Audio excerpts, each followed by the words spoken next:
မြတ်စွာဘုရားရဲ့အဆုံးအမတရားတော်တွေဟာဘာနဲ့လားသရံတူတယ်လဲလို့ဆိုလို့ရှိ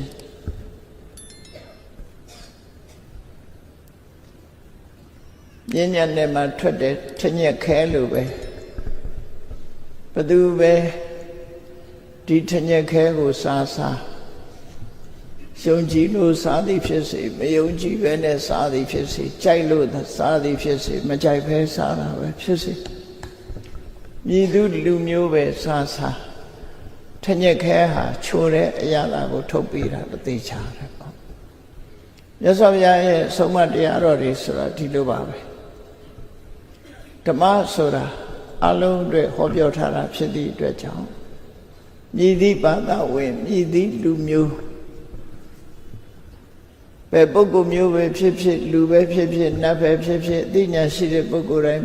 ဟာမြတ်စွာဘုရားရဲ့အဆုံးအမတရားကိုနာယူမှတ်သားပြီးတော့ယဉ်နဲ့နှလုံးထဲရောက်အောင်နှလုံးသွင်းလိုက်ရပြီဆိုလို့ရှိရင်တော့ထညက်ကအချိုဓာတ်ကိုပေးတယ်လို့ဓမ္မရတ္တကို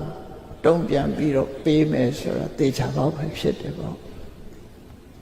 ဒါကြောင့်မို့တရားဓမ္မနာယူတဲ့အခါမှာဓမ္မရတ္တရရှိအောင်နာယူဖို့အဓိကကြတယ်မြတ်စွာဘုရားကတရားဟောရမယ်ဆိုလို့ရှိရင်သာဓုကံသူနောထမနတိကရောထသာဓုကံကောင်းမွန်စွာသူနောထနားဆိုင်ထောင်းညမနတိကရောထနှလုံးသွင်းဆင်ခြင်ညာလို့အမြဲတမ်းတတိပေးပြီးတော့ဟောကြားလေရှိတယ်ပေါ့။ဘာကြောင့်လို့ဆိုရင်တေချာစူးစိုက်နားထောင်တဲ့တရားကမှဓမ္မရတ္တကိုအပြည့်အဝပေးနိုင်တာဖြစ်တယ်ဓမ္မရတ္တရမှဘဝသင်္ကန်းစာဆိုတာကိုယ့်အတွက်အသုံးဝင်လာမှာဖြစ်ဒါကြောင့်မို့ဓမ္မရတ္တရဖို့ရအတွက်အရေးကြီးဆုံးအရေးချင်းနှစ်ရပ်ကိုအသုံးပြုကြရမှာဖြစ်တယ်အဲ့ဒီအရေးချင်းနှစ်ရပ်ကဘာလို့ဆိုတတိနဲ့ပညာပဲဖြစ်တယ်တတိကနာဆိုင်ထောင်ခြင်းဖြစ်ပြီးတော့ပညာကတော့အတိပ္ပယ်နားလေသဘောပေါက်ခြင်းဒီစကလုံးနှလုံးကိုမြတ်စွာဘုရားသခင်ကိုရောမြတ်တတိနဲ့တမ္ပစဉ္ညာလို့ဆိုပြီးတွဲဖက်ထားတယ်တတိရှိမှတမ္ပစဉ္ညာဖြစ်တယ်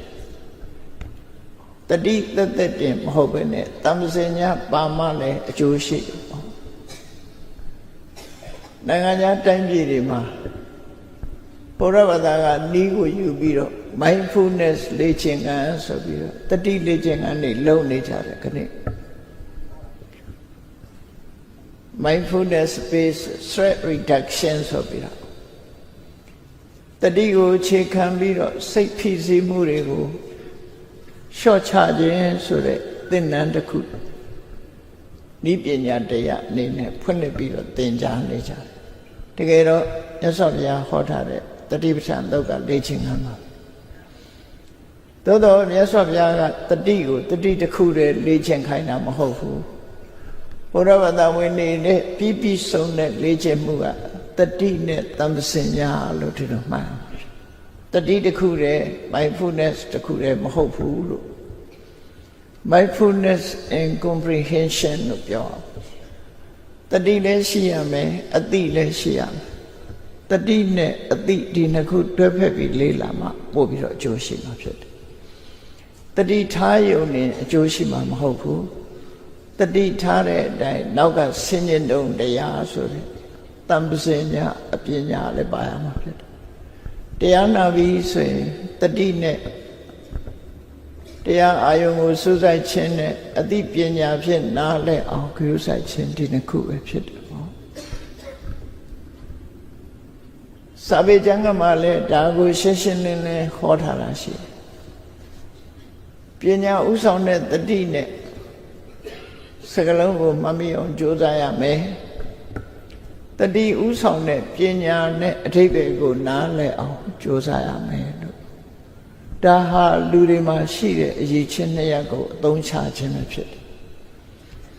ဘုရားဘာသာရဲ့တရားကိုတရားပွဲမှာတရားနာတယ်ဆိုတာပညာသင်ခြင်းတစ်မျိုးပဲဖြစ်တယ်သဝနာဆိုတာဒီကနေ့ခေတ်မှာတုဒ္ဒကိုအင်္ဂလိပ်လိုပြန်တော့ learning လို့ပဲပြန်တယ်တုဒ္ဒဆိုတာကြားနာတယ်ဆိုတာနားနဲ့သင်တာမြတ်စွာဘုရားရဲ့အဆုံးအမတရားတော်တွေဟာတကယ်ကိုတဘာဝကြကြလောကအရှိကိုဟောပြောဆုံးမထားတာဖြစ်သည့်အတွက်ကြောင့်သင်ယူပြီးစဉ်းကျင်စဉ်းစားလိုက်နာကြရမယ်တရားတွေကြီးပဲအပြောနားထောင်မှုတစ်ခုမှမပါအလေးနဲ့ထားပြီးတော့စဉ်းစားဆင်ခြင်ရမယ်တရားတွေကြီးဓမ္မဆိုတဲ့စကားလုံးကိုတဘာဝတရားလို့အဓိပ္ပာယ်ရတယ်တရဝလည်းမဟုတ်ဘူးစီဝလည်းမဟုတ်ဘူးနေတ္တနေစီဝတဘာဝတရားထိုတဘာဝတရားဟာအတနောတဘာဝဓာရိတိတိဓမ္မောလို့ဆိုတဲ့အတိုင်းသူတဘာဝအတိုင်းဖြစ်ပြလာတဲ့တရားတစ်ခုဆိုလိုတာကအမှန်တရားပေါ့မြတ်စွာဘုရားဟာဘယ်ခါပဲဖြစ်ဓမ္မကိုဟောတယ်ဆိုတာအမှန်ကိုဟောတာပဲဖြစ်တယ်အမှန်ကိုဟောသည့်အတွက်ကြောင့်အငြင်းပွားစရာမရှိဘူးသို့သောဘုရားနဲ့လာပြီးတော့အငြင်းပွားတဲ့ပုဂ္ဂိုလ်တွေကမမှန်တာလုံးလို့ငြင်းပွားကြတာဖြစ်တယ်အရှိကိုအရှိတိုင်းအဖြစ်ကိုအဖြစ်တိုင်းအမှန်ကိုအမှန်တိုင်းထုတ်ဖော်ပြောဆိုခြင်းဖြစ်လို့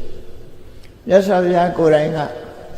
ပုပ္ဖဆိုတဲ့သုတ်တံမှာပွင့်ပွင့်လင်းလင်းပြောထားတာရှိနာဟံလောကသမိန်ကိဏစီဝိဝရမိလောကမှာငါဘယ်သူနဲ့မှအငြင်းခုံမလုပ်ဘူးတဲ့သို့သောလောကောဝပယဝိဝရတိလောကလူသားတွေကသာငါနဲ့လာပြီးတော့အငြင်းခုံဖြစ်နေကြတာတဲ့ဘာဖြစ်လို့အငြင်းခုံမလုပ်ဘူးဆိုတာနာဟိဓမ္မဝါဒီကိဏစီဝိဝရတိဓမ္မကိုဟောပြောတဲ့ပုဂ္ဂိုလ်ဆိုတာဘယ်သူနဲ့မှငြင်းစရာမရှိပါဘူးတဲ့ပညာရှိသူတော်ကောင်းတွေကရှိတယ်လို့ပြောရင်လည်းရှိတယ်လို့ပဲငါဟောတာမရှိဘူးဆိုတဲ့အရာကိုလည်းပဲမရှိဘူးဟောတာပဲလို့လောကမှာတကယ်အရှိနဲ့အရှိထင်တာတွေရှုပ်ထွေးပြီးတော့နေကြတာဖြစ်တယ်မြတ်စွာဘုရားဟောတာကတကယ်အရှိကိုဟောတယ်လူတွေကအရှိထင်နေတဲ့အရာကိုအရှိလို့ပြောကြတယ်ထင်တာတစ်လုံးပါပါတယ်နော်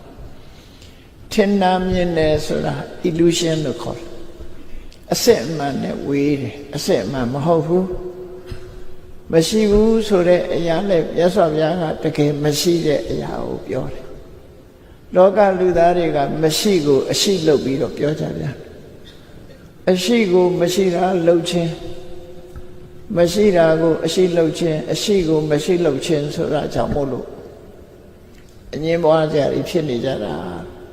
တကယ်ကတော့မြတ်စွာဘုရားဟာလောကမှာထင်ရှားရှိတဲ့သဘာဝတရားကိုပဲဟောပြောတာဖြစ်တယ်လို့သုတ္တန်တစ်ခုမှာရှင်းရှင်းလေးမြတ်စွာဘုရားဒီလိုဟောထားတာဖြစ်တယ်ဒါကြောင့်မို့မြတ်စွာဘုရားရဲ့အဆုံးအမတရားတော်တွေဟာလူသားတွေအတွက်မာယွင်းနေတဲ့အတွေးတွေမာယွင်းနေတဲ့အမြင်တွေအဲ့ဒါတွေကို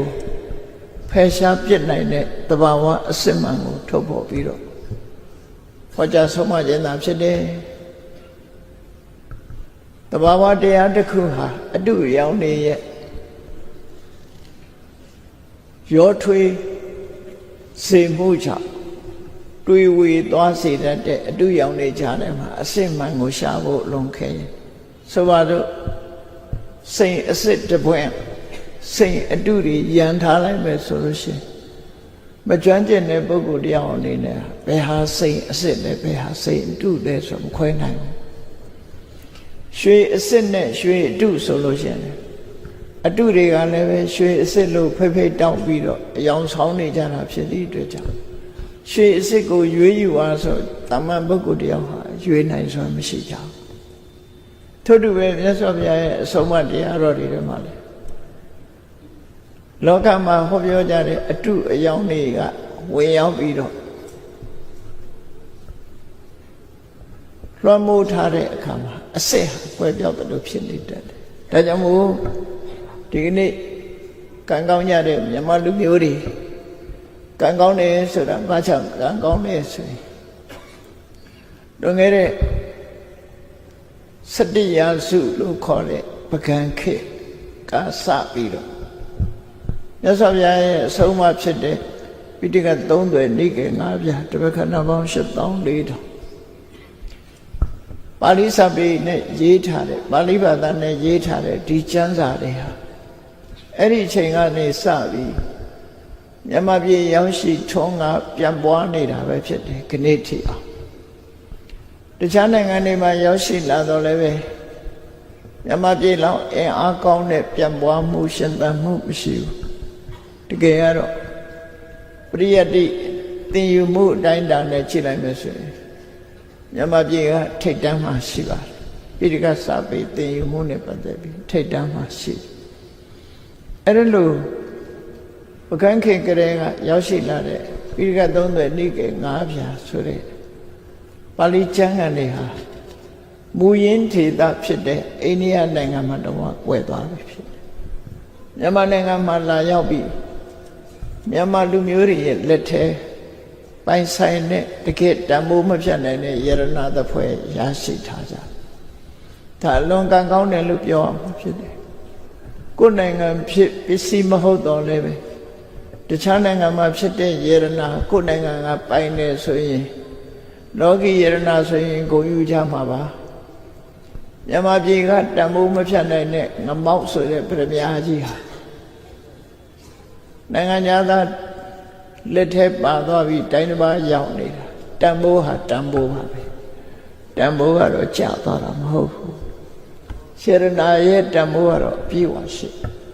ထို့တူပဲလွန်ခဲ့တဲ့နှစ်ပေါင်း1600ကဟောကြားဆုံးမခဲ့တဲ့မြတ်စွာဘုရားရဲ့အဆုံးအမတရားတော်တွေဟောပြောရာဒေသဖြစ်တဲ့မစ္စည်းမဒေသမှာလူဖြစ်ကြတဲ့ဒီကနေ့ပုဂ္ဂိုလ်တွေကတရားဓမ္မတွေကိုကြောခိုင်းထားတဲ့အနေအထားမျိုးဖြစ်ပြီးမြတ်စွာဘုရားတရားတော်တွေဟာရှင်သန်မှုလျော့နေသွားမြန်မာပြည်မှာရောက်ရှိလာပြီးတော့မြန်မာပြည်မှာရှင်သန်နေတယ်အဲ့တော့မြန်မာလူမျိုးတွေပိုင်ဆိုင်တဲ့ပစ္စည်းတစ်ခုဖြစ်သွားပါဠိဘာသာဆိုတာလည်းပဲမြန်မာပြည်မှာအပြည့်စုံရှိသည့်အတွက်ကြောင့်ပါဠိဘာသာဆိုတဲ့ဘာသာစကားတစ်ခုဟာမြန်မာလူမျိုးတွေပိုင်တဲ့ပစ္စည်းတစ်ခုဖြစ်လာပိဋက3ပါးပိဋက3 သွယ်နိကေ9ပြားတပည့်ခဏပေါင်း8400ဆိုတဲ့မြတ်စွာဘုရားရဲ့အဆုံးအမတရားတော်တွေကိုလည်းမြန်မာလူမျိုးတွေကပိုင်နေဆိုကိုပစ္စည်းကိုပြည်ထွက်မဟုတ်တော့လည်းပဲမြန်မာလူမျိုးတွေပိုင်ဆိုင်ထားတဲ့ပစ္စည်းတန်ဖိုးမဖြတ်နိုင်တဲ့အရာနှစ်ခုကတော့မြတ်ဗုဒ္ဓအဆုံးအမတွေကိုမှတ်တမ်းတင်ထားတဲ့ပါဠိဘာသာရဲ့ဒီကနေ့ခေတ်ပါဠိဘာသာကို dead language လို့ပြောကြdead language ဆိုတာလူတွေကြားမှာစကားအပြည့်ပြောဆိုသုံးစွဲမှုမရှိတော့ဘူးဆိုလို့ dead language လို့ပြောတယ်လက်တင်စကားဟာ dead language ပဲသူတို့လက်တင်ဘာသာဟာခရစ်ယာန်တရားတွေကိုရေးထားတဲ့ဘိုင်ဘယ်မှာပဲရှိပြီးတော့ကျန်တဲ့နေရာမှာမသုံးတော့သည့်အတွက်ကြောင့်ရဆိုင်သွားတဲ့ဘာသာတစ်ခုလို့ဒီလိုအဓိပ္ပာယ်နဲ့လက်တင်ဘာသာကလည်း dead language ပဲပါဠိဘာသာကလည်း dead language ဖြစ်တယ်အဲ့ဒီဘာသာစကားနှစ်ခုရှိတယ်မြန်မာပြည်မှာပါဠိဘာသာစကားဟာကိုမိခင်စကားမဟုတ်တော့လေမြန်မာလူမျိုးတွေပိုင်ဆိုင်တဲ့ဘာသာစကားတစ်ခုဖြစ်တယ်ပိဋကစာပေနဲ့ဆွဲ့နွယ်ပြီးတော့မြန်မာပြည်မှာထွန်းကားနေတယ်မြန်မာလူမျိုးတွေရဲ့စကားထဲမှာလည်းပဲပါဠိအစစ်အမှန်တွေဝင်ရောက်နေတယ်လူတွေဟာနေစဉ်ပြောတဲ့စကားလုံးတွေထဲမှာတော့ဒုက္ခဒုက္ခအနိစ္စဒုက္ခအနတ္တဆိုတဲ့ပါဠိစကားလုံးတွေဟာမြန်မာဝါဒအဖြစ်ရှင်သန်နေတာတွေအများကြီးပဲရတနာဆိုလဲပါဠိဘာသာစကားပဲနော် အဲ့ဒါလို့တန်ဖိုးမပြတ်နိုင်တဲ့ပစ္စည်းတွေရထားလိုက်တာကိုယ်တိုင်ကမသုံးမဲနဲ့ထားလိုက်မယ်ပြလိုက်ထဲမှာအလှပြထားမှလားသို့မဟုတ်ကိုယ်တိုင်အသုံးပြုကြမှလားဆိုတာစဉ်းစားဆင်ခြင်ပြီးတော့ပြလိုက်ထဲအလှပြထားရင်တော့ကြည်ရယုံမရှိမှာပေါ့ကိုယ်တိုင်အသုံးချလိုက်မယ်ဆိုရင်တော့တန်ဖိုးမဖြတ်နိုင်တဲ့ဒီဂရီတွေတိုးတက်လာမှာပဲဖြစ်တယ်ဒါကြောင့်မို့မြန်မာနိုင်ငံမှာနေထိုင်ကြတဲ့ဘုရားဘာသာဝင်သူတော်စင်တွေဟာမိမိတို့ရဲ့နေစဉ်ဘဝမြတ်စွာဘုရားအဆုံးအမကိုလက်တွေ့ကြကြလိုက်နာပြီးစီးပွားရေးမှာလည်းအသုံးချရမှာဖြစ်တယ်လူမှုရေးမှာလည်းအသုံးချရမှာဖြစ်တယ်နောက်ဆုံးနေစဉ်ဘဝမှာလည်းပဲမြတ်ဗုဒ္ဓရဲ့အဆုံးအမနဲ့နေနိုင်အောင်ကြိုးစားရသောအဖြစ်ဘုရားရဲ့အဆုံးအမနဲ့နေရင်ချင်းမြောင်းနေကြက်တဲတယ်လို့လူတွေကထင်ကြတယ်တကယ်ကတော့မဟုတ်ဘူးမြတ်စွာဘုရားရဲ့အဆုံးအမနဲ့နေထိုင်ခြင်းကြောင့်လူတွေမှာအနေအထိုင်ကြက်တာမျိုးမရှိဘူးတချို့ကနာဘသီလကြည့်ပြီးသူများအသက်မတတ်ရဘူးသူများဥစ္စာမခိုးရဘူးသူတို့ဘာသာမရမပြစ်မှားရဘူးလိမ့်မပြောရဘူးတေးသေးရမတောင်းစားရဘူးဆိုတာ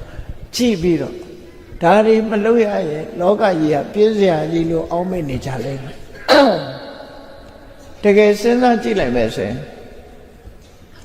ငါးပါးသီလလုံခြင်းမလုံခြင်းရဲ့အကျိုးအပြည့်ဟာအလုံးကိုကွာခြားတယ်ငြိမ်းချမ်းရေးဆိုတာငါးပါးသီလလုံတဲ့ပုဂ္ဂိုလ်ရဲ့အတွင်းမှာရှိတဲ့အရာဖြစ်တယ်ငြိမ်းချမ်းရေးလိုချင်သလားဆိုရင်လူတိုင်းကတော့လိုချင်တယ်လို့ပြောကြမှာပဲเนาะသူတို့လိုချင်တဲ့ငြိမ်းချမ်းရေးကဘာတော့တကယ်အစစ်မှန်ငြိမ်းချမ်းရေးကဘာတော့ဆိုတာတည်တည်ချာချာစဉ်းစားဖို့လိုတယ်ငါးပါးသီလလုံးမယ်ဆိုလို့ရှိရင်ငြိမ်းချမ်းတယ်ဆိုတာဘယ်လိုထိငြိမ်းချမ်းလဲအိမ်မှာတကားတောင်တက်เสียမလို့အောင်လူလောကဟာအေးချမ်းသာရနေမှာဥပမာမဲ့ပါဏာတိပါဒကလုံးနေမယ်ဆိုလို့ရှိရင်လူသတ်မှုကျွလွန်နေဆိုတဲ့ရာဇဝမှုမရှိတော့လုံးဝမရှိတော့နော်တူဒုက္ခပေးတယ်ဆိုတာမရှိအရိဏဒနာလုံးနေသဖြင့်ဘယ်အိမ်မှတော့ခတ်เสียမလို့တော့ဘာပစ္စည်းမှပျောက်တာမရှိဘလောက်ငြိမ်းချမ်းသွားမလဲနော်လူတိုင်းဟာအရိဏဒနာလုံအောင်ထိမ့်သိမ်းဆောက်ရှောက်မယ်ဆိုရင်ဘာပစ္စည်းမှပျောက်เสียမရှိဈေးထဲမှာဆိုင်နေဒီတိုင်းဖွင့်ပြထားခဲ့အိမ်ဒီတိုင်းပြန်လာဘာပစ္စည်းမှမပြောင်းအခုတော့မဟုတ်တော့မှအထက်ထက်ခတ်ရတယ်ဆိုတာဒါလေးမလုံလို့ဖြစ်တာငြိမ်းချမ်းမှုအပြည့်အဝမရှိဘူးပေါ့ကာမေတုမိစ္ဆာစာရလုံနေဆိုလို့ရှိရင်သူသားသမီးကိုသားသမီးဂုဏ်သိက္ခာကျဆင်းစေရစိတ်မချစေရဘာတစ်ခုမှမရှိအလုံးဟာလူသိက္ခာအပြည့်အဝရှိကြမှာဘုဒ္ဓဝါဒလုံလို့ရှိရင်တူနဲ့တူဆွဆွဲပြောဆိုမှုလိမ်ညာမှုတွေမရှိသည့်အတွက်ကြောင့်အကျိုးပြပြမှုဆိုတာမရှိကြဘူးတူအကျိုးပြပြအောင်လိမ်ညာပြောဆိုမှုတရင်မှားပေးမှုမဟုတ်တရင်တွေမှားယွင်းတဲ့တရင်တွေနဲ့ကောလာဟလတွေထုတ်လွှင့်မှုဆိုတာမရှိတော့ဘူးဝိစေဝလုံနေဆိုလို့ရှိရင်ဝိစေဝကြောင့်ဖြစ်ပေါ်နေတဲ့ပြဿနာတွေဟာတခုမှရှိမှာမဟုတ်တော့ကျမရေးပြဿနာတွေရှိတယ်လူမှုရေးပြဿနာတွေရှိတယ်စီးပွားရေးပြဿနာတွေရှိတယ်ဝိစေဝမလုံလိုက်တာနဲ့တပြိုင်နက်လူသတ်မှုဆိုတာလည်းဖြစ်လာနိုင်တယ်ခိုးမှုလူရဲမှုဆိုတာလည်းအလွယ်တကူဖြစ်လာတယ်ရိတ်ဆိုတဲ့ကာမေတုမိစ္ဆာစာရလည်းအလွယ်တကူဖြစ်လာတယ်လိန်လီမှုတွေဆိုတာလည်းအလွယ်တကူဖြစ်လာဝိစေဝလုံလိုက်တာနဲ့အားလုံးဟာတုံရုံစိတ်ချသွားအဲ့တော့ဘလောက်ငြိမ်းချမ်းတဲ့တိုင်းပြည်ကြီးဖြစ်မလဲစဉ်းစားကြည့်လိုက်မယ်ဆိုရင်တကယ်လုံပြီဆိုရင်တကယ်ကိုလူဘဝဟာတန်ဖိုးရှိနဲ့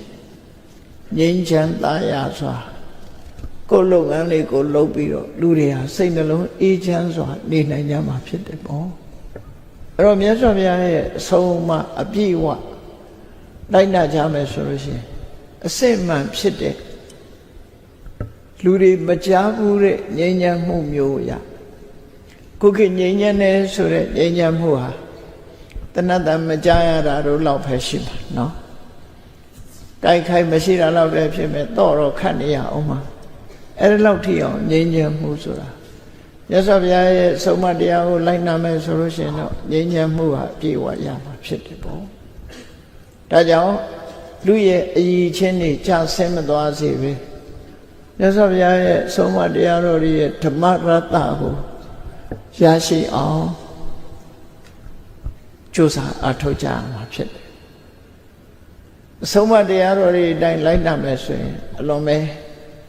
ဘဝဟာခြေနှက်ဆရာဖြစ်လာကဲကောင်းပြီဒီနေ့ဓမ္မပဒဒေသနာမှဓမ္မရတ္တနဲ့ဘဝသင်္ကန်းစာအပိုင်း1မှာမြတ်စွာဘုရားဟောထားတဲ့အဆုံးအမတရားလေးကိုကြည့်ရအောင်မနောပုပ္ပိင်္ဂမဓမ္မမနောတိဋ္ဌမနောမယမနတစေပတန်နေနဘာတတိဝါခရောတိဝါ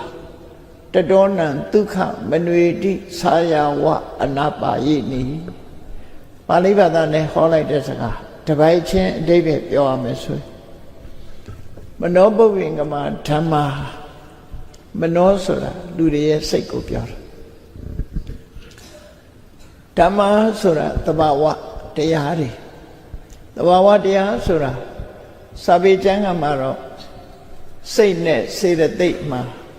ဓမ္မကိုစေတသိက်တရားတွေလို့သာရည်ညွှန်းထားပြီးတော့မနာကိုစိတ်လို့ရည်ညွှန်းတယ်ဒါဟာအဘိဓမ္မာတရားတော်ရဒီလိုပြောရတယ်သို့တော်လည်းစဉ်းစားကြည့်မယ်ဆိုရင်ဓမ္မဆိုတာဖြစ်ပေါ်လာတဲ့အရာခတ်သိမ်းမှာမနောပုပ္ပိင်္ဂမစိတ်ကဥဆောင်နေတယ်ဘာပဲဖြစ်ဖြစ်လောကမှာဖြစ်လာတဲ့အရာတွေစိတ်ကဥဆောင်ပါဇက်ကထုတ်ပြောလိုက်တာလဲစိတ်ကဥဆောင်တာပဲလက်တွေ့လှုပ်လိုက်တာလဲစိတ်ကဥဆောင်အခုလိုတရားပွဲကြီးလှုပ်တာလဲစိတ်ကဥဆောင်တာမဟုတ်တာလှုပ်တာလဲစိတ်ကဥဆောင်တာနော်အလုံးဟာဟုတ်တာမဟုတ်တာကောင်းတာမကောင်းတာလှုပ်တဲ့တာမလှုပ်တဲ့တာတွေလှုပ်တာမှန်သမျှစိတ်ကဥဆောင်နေတယ်ဆိုတဲ့သဘောတရားကိုအဗ္ဗဓမ္မအဆင့်မြင့်တဲ့အတွေးခေါ်ပညာခုခေတ်စကားနဲ့ပြောရင် psychology လို့ပြောချင်တယ်ပြောလို့ရတယ် philosophy လို့လည်းပြောချင်ပြောလို့ရတယ်သို့တော့ psychology philosophy တွေတဲ့မြင့်တယ် psychology philosophy ဆိုတာတစ်ခါတလေအတွေးခေါ်သက်ဖြစ်သွားပြီးတော့လက်တွေ့မှာအသုံးမဝင်တာရှိမြတ်စွာဘုရားတရားတော်တော့လက်တွေ့အသုံးဝင်တဘာဝတရားတွေကိုစိတ်ကဥဆောင်နေတာဖြစ်တယ်တဲ့မနောတိဋ္ဌာစိတ်ကကြီးမှုထားတာဖြစ်တယ်မနောမယစိတ်ကဖန်တီးထားတဲ့အရာတွေဖြစ်တယ်ဆိုဒီဒေသနာတော်လေးကိုနားထောင်လိုက်ပြီးတဲ့အခါကျတော့ပုံဖော်ကြည့်ဟုတ်မဟုတ်အခုတရားပွဲလာတာတရားပွဲသွားလိုက်အောင်မယ်ဆိုစိတ်ကနေခေါ်လာတာဖြစ်တယ်နော်စိတ်ထဲမှာတရားနာသွားအောင်မယ်ဆိုတဲ့စိတ်မဖြစ်ဖက်နဲ့ရောက်ပါမလားတည်းမရောက်ဘူးတရားပွဲကျင့်ပအောင်မယ်ဆိုတဲ့စိတ်မရှိလို့ရှိရင်အခုလိုတရားပွဲလည်းဖြစ်နိုင်မှာပေါ့နော်လူတွေကစိတ်ကဥဆောင်နေတယ်ဘာလို့စိတ်ကဥဆောင်နေတယ်ဆိုတာအမှန်တမ်းမှန်ဒေသနာတော်တစ်ခုမှဆိုရင်မြတ်စွာဘုရားကရှင်းရှင်းလေးဟောတယ်စိတ်တေနနိယတေလောကောလောကကြီးကိုစိတ်ကဥဆောင်နေတာဖြစ်တယ်ဟောလူတွေကဆုတောင်းလိုက်ကြသည်စိတ်သွားရကိုပါဗျာစိတ်နော်စိတ်ဆိုတာဒီတဘာဝအားဖြင့်လူတွေဟာစိတ်ကရှေ့ဆောင်ပြီးတော့လုံနေကြတာဖြစ်တယ်သို့တော့စိတ်ဆိုတဲ့နေရာသူဟာတဘာဝအားဖြင့်ဖြူစင်းနေတာဖြစ်တော့လည်းပဲစိတ်နဲ့တွဲဖက်လာတဲ့အရာတွေကအကောင်းကြီးမဟုတ်ဘူးအဆိုးတွေလည်းရှိတတ်တယ်အဲ့ဒီနေရာမှာအကောင်းဆိုးရွေးချယ်ပြီးတော့စိတ်သွားရကိုပါလို့မဖြစ်ဘူးအကုန်လုံးနော်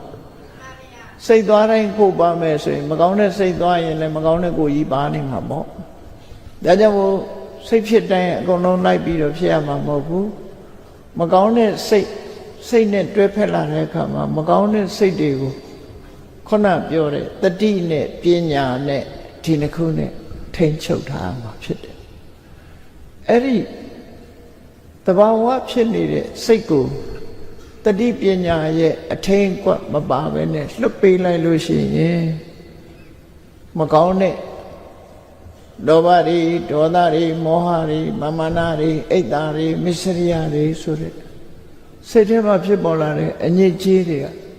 ဝိုင်းအောင်လွှမ်းမိုးပြီးတော့မကောင်းတဲ့ဘက်ကိုရောက်တော့ဆွဲခေါ်သွားတာဒါကြောင့်မို့သဘာဝအားဖြင့်ကြည့်စိတ်ဆိုတာအရာရာကိုဥဆောင်နေတာဖြစ်တယ်စိတ်ဟာအကြည့်မှုဖြစ်တယ်စိတ်သွားရာစိတ်ဟာဖန်တီးထားတဲ့အရာစိတ်ကဖန်တီးတဲ့အရာတွေဒါဖြစ်တယ်ဆိုတဲ့ဒီသီဝရီလေးကိုပထမသဘောပေါက်တာအဲ့တော့ဘာလို့ခိုင်းတာတော့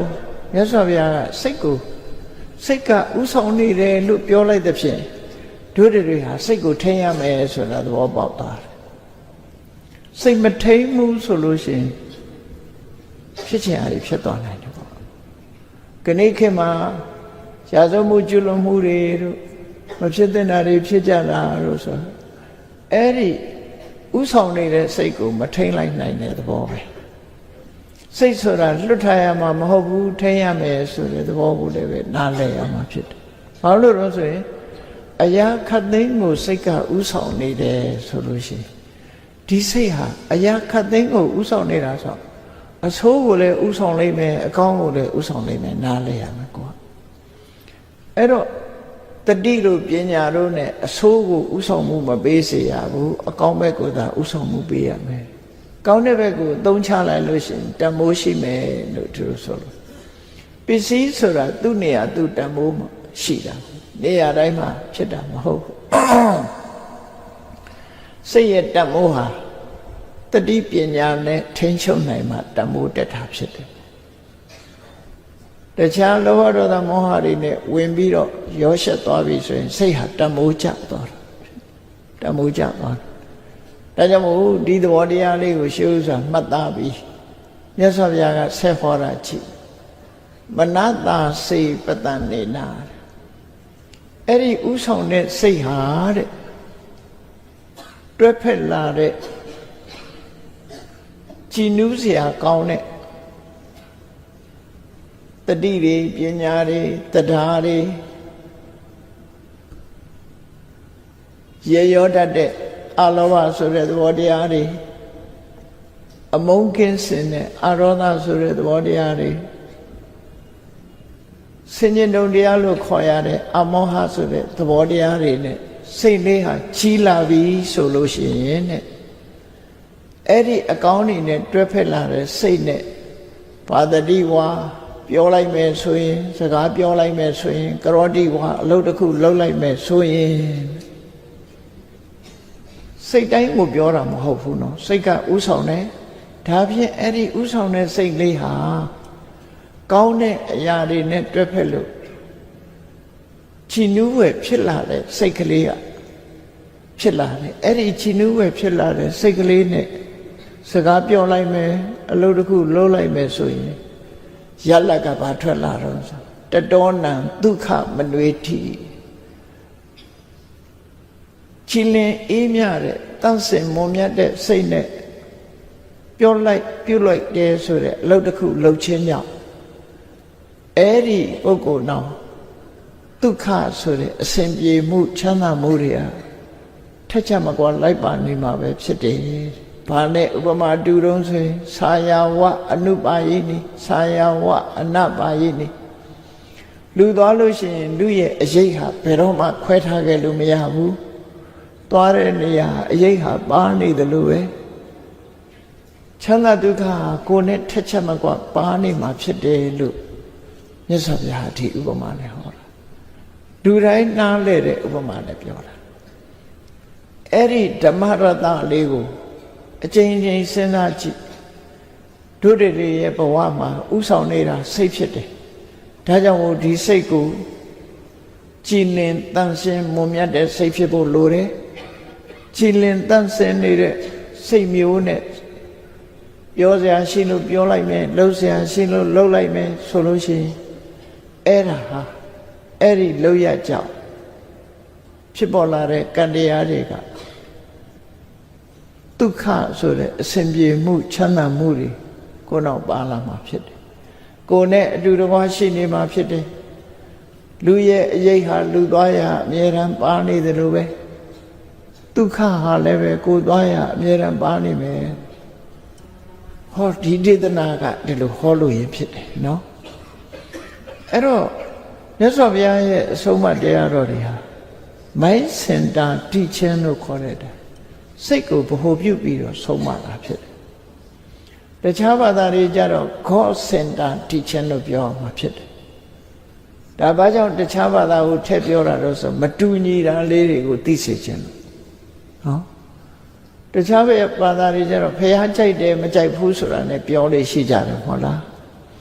ဒီလောကဖះကြိုက်မကြိုက်ဘူးဒီလောကဖះကြိုက်တယ်ဖះသခင်အလိုတော်ရှိတယ်ဖះသခင်အလိုတော်မရှိဘူးလို့ပြောတယ်ဘုရားဘာသာမှာအဲ့ဒီစကားမျိုးပြောစရာမရှိဘူးမပြောရမလဲဆိုလို့ရှိရင်မြတ်စွာဘုရားကအတ္တဟိအတ္တနောနာထောမိမိတိတာလေမိမိရဲ့ကိုယ်ဝေယဖြစ်လို့စိတ်ကောင်းနှလုံးကောင်းရှိခြင်းမရှိခြင်းဟာအဓိကစိတ်ကောင်းနှလုံးကောင်းရှိခြင်းမရှိခြင်းဆိုတဲ့လူတိုင်းပိုင်ဆိုင်နေတဲ့စိတ်ဓာတ်အဲ့ဒီစိတ်ဓာတ်ကိုကောင်းအောင်ပြုပြင်ပေးခြင်းအပြင်ဒုက္ခဆိုတဲ့လူတွေလိုချင်တဲ့ချမ်းသာမှုအစဉ်ပြေမှုရနိုင်တာဖြစ်အဲ့ဒီစိတ်ကိုပြုပြင်မပေးဘူးဆိုလို့ရှိရင်စိတ်ဆိုးစိတ်မိုက်တွေဝင်လာလို့စိတ်ဆိုးစိတ်မိုက်တွေနဲ့ပြောလိုက်မယ်လှုပ်လိုက်မယ်ဆိုလို့ရှိရင်ပြဿနာတက်လာမှာတော့ဒုက္ခပဲဖြစ်တယ်ပေါ့အဲ့ဒီသဘာဝကိုမြတ်စွာဘုရားဟောကြားတာဖြစ်တယ်ဒါကြောင့်မို့ဘုရားဘာသာဝင်သူတော်စင်တွေအနေနဲ့စိတ်သာရှင်စောဖရာဟောဆိုတာစိတ်ကောင်းနှလုံးကောင်းထားဖို့ပြောတဲ့အဓိပ္ပာယ်နော်တခါဆိုလေးရှိကြတယ်စိတ်ထောင်းတော့ကိုကြည်စိတ်ပြိုတော့ကိုနုဆိုပြီးတော့မဟုတ်တဲ့နေရာလည်းပဲသွားပြီးကိုနုလုံးမနေချင်နဲ့ပေါ့မဟုတ်တဲ့နေရာလည်းပဲနုတရားရောင်နဲ့ဆိုးတာအဲ့ဒါနော်အဲ့တော့ကောင်းတာဆိုတာအကောင်းနဲ့အဆိုးဆိုတာဘာလဲစိတ်ကိုညှဉ်းနှွမ်းစေတတ်တဲ့လောဘဒေါသမောဟလောဘဆိုတာကိုယ့်အတွက်ပဲစဉ်းစားတတ်တာလောဘဒေါသဆိုတာတစ်ဖက်သားကိုမုန်းတီးတာဒေါသမောဟဆိုတာလှုပ်တဲ့နာနဲ့မလှုပ်တဲ့နာခွဲခြားမသိလို့မလှုပ်တဲ့နာကိုလုံးမိတာမောဟအလုံးဟာအဆိုးတရားတွေကြီးဖြစ်ပေါ်လာဆိုးချိုးကိုပေးလို့သူတို့ကိုအဆိုးတရားလို့ပြောတာသူတို့ကထုတ်လွတ်လိုက်ရင်အကောင်းမထုတ်ဘူးအဆိုးပဲထုတ်တယ်အိတ်သာတဲ့ကိုယ့်ရဲ့ကြီးပွားကိုယ့်ရဲ့သားသွားလို့ရှိရင်မနာလိုတဲ့စိတ် jealousy လို့ခေါ်တယ်မစ္စရိယကိုယ်သာကောင်းစားခြင်းနဲ့တစ်ဖက်သားကိုမကောင်းစားစေခြင်းမူဆိုတဲ့ချင်းမြောင်းတဲ့စိတ်ဓာတ်မာနဘယ်သူကိုဖို့ထားရမှာလဲလို့ဆိုကိုယ့်ကိုအထင်ကြီးပြီးလေးစားတိုက်တဲ့ပုဂ္ဂိုလ်ရိုသေတိုက်တဲ့ပုဂ္ဂိုလ်ကိုအတိအမှတ်မပြုတဲ့မာနအဲ့ဒါတွေကလောကမှာလည်းပဲဆုံးရှုံးမှုတွေကိုဖြစ်ပေါ်စေတတ်တယ်တန်တရားမှာလည်းပဲနှိမ့်ချမှုတွေကိုဖြစ်စေတတ်တဲ့အရာတွေဖြစ်လို့ဆိုးချိုးကိုပေးတတ်တဲ့အရာဖြစ်လို့မကောင်းမှုလို့ပြောတာနော်တခါကောင်းကျိုးချမ်းသာကိုပေးတတ်တဲ့အရာတွေကဘာလို့လောဘကိုလျှော့ချပြီးတော့လောဘကိုပယ်တတ်နိုင်တဲ့အလောဘဆိုတာ generosity ကိုယ့်အတွက်မစင်စားဘူးသူများအတွက်စဉ်းစားမတူဘူးနော်လောဘကကိုယ့်အတွက်ပဲစဉ်းစားတယ်အလောဘကျတော့တစ်ဖက်သားအတွက်စဉ်းစားလာတယ်စဉ်းစားဖို့ချင်းကွဲပြားခြားနာတယ်ကိုယ်ခံစားဖို့တခုတည်းကြည့်တာကလောဘကိုယ်ပတ်ဝန်းကျင်ကလူတွေကိုကြည့်တာခံစားဖို့ကြည့်တာမြတ်တာတဲ့အကြည့်နဲ့ကြည့်တာအလောဘဒါကြောင့်မို့အလောဘကို generosity လို့ဆိုရရက်ရောတယ်ဆိုတဲ့စကားလုံးနဲ့သုံးမြန်မာလူမျိုးတွေဟာအပေးကံရက်ရောလေးရှိကြတယ် A spirit of people ဆိုတဲ့အင်္ဂလိပ်တယောက်ရေးထားတဲ့ ဗမာတွေအကြောင်းရေးထားတဲ့စာအုပ်ရှိတယ် Spirit of a People တဲ့အဲ့ထက်ပဲဗာရေးထားတော့ဆိုဗမာလူမျိုးတွေဟာတော်တော်ထူးဆန်းတယ်ပေါ့သူတို့အမြင်ထဲမှာဘလို့ထူးဆန်းတာတော့ဆိုလို့လူမှုတမ်းမှုနဲ့ပတ်သက်လာလို့ရှိရင်တဲ့သူတို့နေတဲ့အိမ်ကဆွတ်ဆွတ်ပြက်ပြက်နေပြီမဲ့လို့သူတို့ဆောက်လူတဲ့ကျောင်းကြီးတွေဓမ္မယုံကြီးတွေကြတော့ကောင်းလိုက်တာဗမာလူမျိုးကအဲ့ဒါလိုနေတယ်နော်ကိုနေတဲ့အဆောက်အုံနဲ့ကောင်းအောင်ကုသိုလ်ကောင်းမှုလုပ်တဲ့အခါကျတော့ကိုနေတာတဲ့ပိုကောင်းတာကိုလှူလေးရှိကြဒါဘယ်သူအဆုံးမကြောင်လို့ဆိုရင်မြတ်စွာဘုရားအဆုံးမကြောင်ပဲဒီလိုဖြစ်တယ်နော်အဲ့ဒါကိုသူကတန်အံတော်ရေးသားထားတာထူးခြားတဲ့လူမျိုးတစ်မျိုးအနေနဲ့ဒီလူတွေဟာကိုတော့အိမ်စုပ်အိမ်ပြတ်နဲ့နေတယ်ကျောင်းကြီးတွေကံကြီးတွေဖရာကြီးတွေတိဆောက်ထားတဲ့အခါကျတော့တင်းတော့တင်းတယ်တိဆောက်လေးရှိကြတယ်အေးလောကမှာရရောမှုဆိုတဲ့ပုဂ္ဂိုလ်တွေဟာဒီတိုင်းပဲကိုတော့ရှိတာလေးနဲ့စားပြီးတော့ကျောင်းကိုလှူတဲ့အခါကောင်းတာတွေကိုလှူလေးရှိကြတယ်ကိုတော်မစားတဲ့အရာကိုလှူလေးရှိကြဒါဟာအလောဘဆိုတဲ့ရရောမှုရဲ့သဘောတရားပဲပေါ့နော်ထို့တူပဲအဒေါသဆိုတာမေတ္တာမေတ္တာဆိုတာကိုယ့်ရင်ထဲမှာမကျေနပ်တာအမုန်းမရှိတာအမုန်းတရားမရှိတာလောကလူတွေကမေတ္တာခုံရင်မေတ္တာခြုံရင်လုံးတယ်ဆိုပြီးတော့ချမ်းသာခြင်းတဲ့အခါကျတော့မေတ္တာပို့ပေးပါလို့ပြောကြကိုယ့်ရင်ထဲမှာတော့မကျေနပ်ချက်တွေဟာအပြည့်တကယ်ကမေတ္တာဘာဝနာဆိုတာသမထကမ္မထံတစ်ခုပဲဖြစ်တယ်စနစ်တကျပွားများအထောက်ပြီးတော့ကိုယ့်ရင်ထဲကအမုန်းတရားကိုဖယ်ရှားရမယ်ဆိုတာကိုမမေ့ဘူးမြတ်စွာဘုရားဘယ်လိုဟောတော့ဆိုရင်မေတ္တာဘာဝေတ္တပါဒေါသတ္တပါဟနာယသို့မဟုတ်ဖြာပါဒတ္တပါဟနာယဖြာပါဒဒေါသဆိုတဲ့အလိုမကျတဲ့အမုန်းတရားကိုဖယ်ရှားပစ်ဖို့မေတ္တာပွားပါလို့ဒီလိုပဲဟောတာနော်ဘုရားဟောတာမေတ္တာပွားတာဒေါသကိုဖယ်ရှားဖို့ပွားတာအခုတော့ဒေါသကိုဖယ်ရှားဖို့ပွားတာမဟုတ်ဘဲနဲ့ချမ်းသာခြင်းလို့ပွားတာမျိုးဖြစ်လာတယ်အဲ့ဒီဟာလမ်းကြောင်းလွဲနေတယ်လို့မှတ်ထားဖို့မိုးကုတ်ဆရာတော်ကြီးစကားနဲ့ပြောမယ်ဆိုလို့ရှိရင်တောင်ဆေးကိုလိန်ဆေးလုံနေကြတာတဲ့ဒုလူတွေကတောက်ရမယ့်ဆေးကတောက်ရမှာအဲ့ဒါကိုလိန်အောင်လိန်နေကြတယ်ယောဂမပြောက်ဘူးပေါ့အဲ့ဒါကြောင့်မို့မေတ္တာကမ္မထံတရားမေတ္တာပွားတယ်ဆိုတာဘာအတွက်ပွားတာတော့ကိုယ်ရင်ထဲကအမုန်းတရားပျောက်ဖို့ပွားတာကိုယ်ကိုဆန်းစစ်ကြည့်ကိုယ်ရင်ထဲမှာအမုန်းတရားတွေရှိသလားဒီတိုင်းနေရင်တော့ရှိတယ်မရှိဘူးမသိဘူးချက်ခင်လောက်ရနော်ချက်ကလောက်ရမယ်medical check up ဆိုတာယောဂရှိမရှိလောက်ကြတယ် mental check up ဆိုတာစိတ်ကိုကိုယ်အမုန်းတရားတွေရှိသလားမရှိဘူးလားဆိုစိတ်တာနုပတနာလို့ဆိုတဲ့ဒီတတိပဌာန်တရားတော်တွေထဲမှာတရာဂဝါစိတ်တံတရာဂစိတ်တံတိတဒေါသံဝါစိတ်တံတဒေါသံစိတ်တံတိပါစာကိုယ်စိတ်လေးကိုချက်ကပ်လောက်တာပဲအဲ့ဒါကိုမြတ်စွာဘုရားကစိတ်တံနုပတနာလို့ခေါ်တာနော်ချက်ကပ်လောက်ခိုင်းတာပဲငါဟာစိတ်တူတတ်သလားစိတ်ဆိုးတတ်သလားလူတွေဟာပြုံးနေတိုင်းစိတ်မတူဘူးလို့မအောင်မေးနဲ့စိတ်တူစရာအကြောင်းရှိလာရင်တူတယ်အဲ့ဒီတိုးစရာအကြောင်းရှိရတဲ့နဲ့မတူမှသဘောကောင်းတယ်လို့ပြောလို့ရသူနေရင်တော့လူကောင်းကြီးပေါ့အခက်ခဲခြုံရတဲ့နဲ့ဒေါသဖြစ်เสียအာယုန်နဲ့တွေ့ပြီးဒေါသမဖြစ်ဘူးဆိုမှဒါကိုဆန်းစစ်ကြည့်ဖို့လိုတယ်ဘလောက်အတိုင်းတာထိဒေါသမဖြစ်အောင်ငါထိန်းနိုင်တယ်လဲအဲ့ဒါထိမှုအတွက်မလုပ်ရမလဲမေတ္တာပွားရမယ်ဒါမြတ်စွာဘုရားရဲ့လက်တွေ့ကြတဲ့အဆုံးပါပဲနော်လောဘတွေကြီးနေမယ်ရာဂတွေကြီးနေမယ်ပစ္စည်းဥစ္စာပေါ်မှာတွေ့တာမှုတွေများနေတယ်ဘာနဲ့လျှော့ချ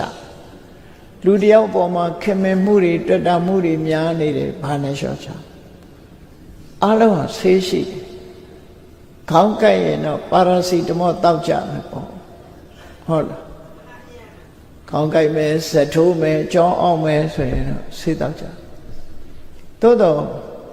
ရင်ထဲကဖြစ်ပေါ်နေတဲ့လောဘတရားရင်ထဲကဖြစ်ပေါ်နေတဲ့ရာဂတရားတက်ရှိတရားတွေပေါ်မှာတွေ့တာမှုတွေများနေမယ်ဆိုရင်ဘာလုပ်မလဲပစ္စည်းဥစ္စာဒီပေါ်မှာတွေ့တာမှုများနေဘာလုပ်မလဲလောကလူတွေဟာကိုရှိတဲ့ပစ္စည်းကိုမသုံးရမစားရှိတတ်တယ်ပေါ့အဝတ်လေးတောင်မှကောင်းတဲ့အဝတ်လေးဆိုရင်တော်နဲ့မဝတ်ရဘူးဟောင်းသွားမစုံတော့ဒီလိုနှမျောတဲ့လူကရှိသေးတယ်လေကိုသုံးမှုဝယ်ထားပြီမဲ့လို့နှမျောလို့မသုံးရဘူးဆိုတာတွေရှိအဲ့ဒါလို့ဖြစ်နေရင်ဘာလုပ်ရမလဲဘယ်လိုနည်းနဲ့ရှော့ချအောင်လဲဆိုမြတ်စွာဘုရားကအဆုံးအမတွေပေးထားရှိတယ်လူတယောက်ပေါ်မှာတွေ့တာမှုတွေဆွဲလန်းမှုတွေများနေမတင့်တယ်မှုယွန်းစရာကောင်းမှုဆိုရင်အတုပတင်ညာကိုပွားများရမယ်လို့သူဟောတယ်မတင့်မတဲယွန်းစပွဲတွေကိုနှလုံးသွင်းဆင်ခြင်ခြင်းအပြင်တွေ့တာမှုကိုလျှော့ချလို့ရပစ္စည်းဥစ္စာပေါ်မှာသိတွေ့တာနေတယ်မသုံးရမဆွဲရဖြစ်လာပြီဆိုရင်အနိစ္စတင်ညာနဲ့လျှော့ချအောင်လှုပ်ကြည့်လက်တွေ့အနိစ္စတင်ညာဆိုတာဒီပစ္စည်းလေးငါမသုံးလို့ရှိရင်လေတနေ့ကြလို့ရှိရင်ငါကတော့လဲပစ္စည်းကိုစွန့်ရမယ်ပစ္စည်းကတော့လဲငါ့ကိုစွန့်သွားမယ်တခုတည်းမြယူကပါသွားမယ်လေကိုယ်စွန့်သွားတယ်ခေါ်တာကိုကတော့လဲပစ္စည်းကိုစွန့်ပစ္စည်းကတော့လဲကိုယ်ကိုစွန့်ဖြစ်တယ်မသုံးမပြုပဲနေရင်လည်းသူ့ဘာသူဟောင်းနှွမ်းပျက်စီးသွားမှာပဲအနိစ္စသဘောတရားအရာအဲ့တော့လှုပ်တဲ့ရင်လှုပ်ရမယ်သုံးတဲ့ရင်သုံးရမယ်သုံးတဲ့အချိန်ကသုံးရမယ်ဆိုတဲ့မှန်ကန်တဲ့အတွေးပေါ်မူတည်ပြီးတော့ဆုံးဖြတ်အနိစ္စတင်ညာနဲ့ရှော့ချပြီးတော့ကိုယ်ပစ္စည်းကိုသုံးတာမျိုးဖြစ်ရဟောမြတ်စွာဘုရားလက်တွေ့ကြတာဟောနော်လက်တွေ့ကြတာဟောမုန်းတိမှုတွေများနေတဲ့သူတယောက်ကိုအဲ့တော့ဒေါသဆိုတာနေရာကပေါ်လာတာမှမဟုတ်တာကိုမကြိုက်တဲ့လူနဲ့တွေ့ရင်ဖြောင်းကနေဆိုဒေါသဖြစ်လာကိုမကြိုက်တဲ့စကားပြောလိုက်ပြီဆိုမှဒေါသဖြစ်လာအဲ့ဒီလိုဖြစ်လာပြီဆိုရင်ဘာနဲ့ဖယ်ရှားပြမလဲမေတ္တာဘာဝိတ္တဘာဒေါသတဘာနာယပွားရမယ်ဆိုတဲ့အခါမှာဒေါသရဲ့အကျိုးနဲ့အပြစ်ကိုဆင်ခြင်ဖို့လိုအပ်တယ်ဒေါသရဲ့အပြစ်ဆိုတာမမရင်လုံးတတ်တယ်နောက်ဆုံးမှာဒေါသဖြစ်လို့ရှိရင်စိတ်တိုးလာတဲ့လူတယောက်ဟာကိုယ့်ရဲ့စိတ်ဓာတ်ပျက်စီးပြီးနောက်ဆုံးနှလုံးရောဂါရှိရင်ကိုယ်ပဲဒုက္ခရောက်မယ်သွေးတိုးရောဂါရှိရင်လည်းကိုယ်ပဲသွေးတိုးမယ်အပြစ်တွေကိုရှားကြံပြီးတော့ကြည့်အဲ့ဒါလို့ဒေါသဖြစ်ပြီးတော့တစ်ဖက်သားကိုလုံးမဲ့ပုဂ္ဂိုလ်ဟာဘာနဲ့ဥပမာတူတော့ဆိုရင်မစင်နဲ့ခောက်ပြီးတော့သူများကိုပေါက်တယ်နဲ့တူတူပဲသူ့ကိုမစင်ကအရင်လူးမှသူများကိုပေါက်တာကလွဲကျင်လွဲအောင်ပဲဒေါသဖြစ်ပြီဆိုရင်မစင်နဲ့ပေါက်တာနဲ့တူတူပဲတဲ့ကိုကအရင်ခံရမယ်ဒီဒေါသရဲ့ဓာတ်သူများကနောက်မှခံရအဲ့တော့ပထမခံရတာကိုဆိုတာကိုဒေါသရဲ့အပြစ်ကိုဆင်ញင်စဉ်းစားတတ်ဖို့အဲ့ဒီလိုဆင်ញင်ခြင်းဖြင့်ရှော့ချပြီးနောက်ဆုံးမှာအမြစ်ပါပြတ်အောင်မုန်းเสียဆိုတဲ့ပုဂ္ဂိုလ်ရှာမတွေးအောင်ဘာကိုမုန်းတာလဲလူတယောက်ကိုမုန်းပြီဆိုရင်သူ့ရဲ့သပင်ကိုမုန်းတာလားမွေညင်းကိုမုန်းတာလားလက်သေးခြေသေးကိုမုန်းတာလား32ခုတသနဲ့ခွဲခြားပြီးတော့ကြည့်လိုက်မုန်းเสียဆိုပျောက်သွားမှာပဲနော်ခွဲစိတ်ပြစ်လိုက်လို့ရှိရင်ပျောက်သွားအဲ့ဒါလို့မုန်းเสียတွေပျောက်သွားအောင်အကျိုးနဲ့အပြစ်ကိုစီစစ်ဆင်ញင်သုံးသပ်ခြင်းအပြင်လည်းပဲဒေါသဆိုတာကိုဖယ်ရှားပြလို့ရတယ်လို့သူတို့ဆိုတယ်မောဟကြတဲ့အခါကျပညာဘာဝိတ္တပါမောဟတပါလားလုံးတဲ့နာနဲ့မလုံးတဲ့နာမသိဘူးတွေ့ဝေးနေတယ်ဆိုရင်အဲ့ဒီမောဟပျောက်ဖို့ရတဲ့အသိပညာတိုးပွားအောင်လုပ်ဒါဖြင့်အသိပညာဘယ်လိုတိုးပွားအောင်လုပ်ရတော့ဆိုရင်တရားနာရတယ်တရားစာတွေဖတ်ရမယ်ယန္တန်ဃာတွေနဲ့တွေ့တဲ့အခါမှာဘယ်လိုနေသင့်တယ်ဘယ်လိုထိုင်သင့်တယ်ဘယ်လိုတွေးရမယ်စာပေသင်ကြားပို့ချမှုစာပေသင်ကြားသင်တန်းတွေတက်ရမယ်ဓမ္မသင်တန်းတွေတက်တယ် ဒီလိုဟာမျိုးတွေနဲ့လျှော့ချဖြစ်တယ်ပေါ့နော်ဓမ္မသင်္นานတက်တဲ့အခါမှာလည်းပဲပညာတော့ရလာပါရဲ့နောက်ကချောင်းနေတာဘယ်သူလုံးဆိုမာနကဝင်လာပြန်တယ်ငါသိတယ်ငါတတ်တယ်ဆိုစိတ်ဝင်အဲ့ဒါလည်းပဲအညစ်အကြေးတစ်ခုပဲငါသိတယ်ဆိုအတွေးဘယ်တော့မှမတွေးနဲ့ငါမသိသေးဘူးဆိုတာပဲစဉ်းစားရမှာဖြစ်တယ်ငါမသိသေးတာကိုသိတဲ့ဒီနေ့ဟာငါပညာတတ်တဲ့နေ့ပဲလို့ပဲဒီလိုမှတ်ရမှာဖြစ်တယ်ဒါကြောင့်မို့အကုသိုလ်ဆိုတာလေတစ်ခုပြုတ်သွားရင်နောက်တစ်ခုကဝင်လာတတ်တယ်အဲ့ဒါလို့အစားမဝင်အောင်တတိနဲ့ပညာနဲ့ထိန်းလို့ဒါကြမှာခုနကစိတ်ကဥဆောင်နေဆိုတဲ့စိတ်ဟာတတိတွေပညာတွေအလောဘတွေအရောဓတွေအမောဟတွေနဲ့ဝိုင်းပြီးတော့ထိန်းလိုက်တဲ့စိတ်ကမှတမိုးတက်သွားမှာဖြစ်တယ်အဲ့ဒီစိတ်မျိုးကိုပတဏစိတ်တာပတဏမနလို့ဒီလိုခေါ်တာနော်ကောင်းတဲ့အရေးချင်းတွေကြောင့်ကြည်လင်သွားတဲ့စိတ်အပြစ်တွေတန့်စင်သွားလို့ကြည်လင်နေဆိုတဲ့စိတ်ရေတံမှုဆိုပြီးအသုံးပြုနေကြတာဒီကနေ့ခေတ်မှာရှိတယ်ရေထဲမှာပါတဲ့လူတွေယောဂဖြစ်စေတတ်တဲ့ဓာတ်တွေကိုဖယ်ရှားပစ်ပြီးတော့လူတွေရဲ့ကျန်းမာရေးကိုအကျိုးပြုမဲ့ဓာတ်တဘာဝလောက်တင်ခြံထားပြီးမသိတော်တဲ့ဓာတ်တဘာဝတွေကိုဖယ်ရှားပစ်တာကိုရေတန်းလို့ခေါ်တာနော်ရေတန်းဆိုတာအဲ့ဒါပြောတာရေတန်းနဲ့ရေစစ်လည်း꿰အောင်လုပ်ဖို့ရဟောဒီအေယဝတီမြစ်ထဲကရေဟာရေအစစ်ပဲမိုးပေါ်ကကျလာတဲ့ရေဟာလည်းရေအစစ်ပဲနော်သို့တော့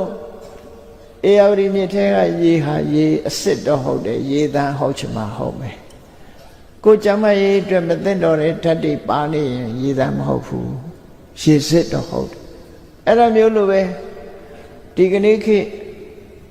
ရောင်းကုန်တစ်ခုဖြစ်နေတဲ့ပဲစီတန်းတို့နှမ်းစီတန်းတို့ရေးတာတွေဟာမှန်ကန်မှုရှိရလားနော်ပဲစီတကယ်ပဲကနေထုတ်တဲ့စီဘာမှမရောဘူးဆိုရင်ပဲစီအစ်စ်လို့ပဲပြောရမယ်ပဲစီတန်းလို့ပြောလို့မရသေးဘူး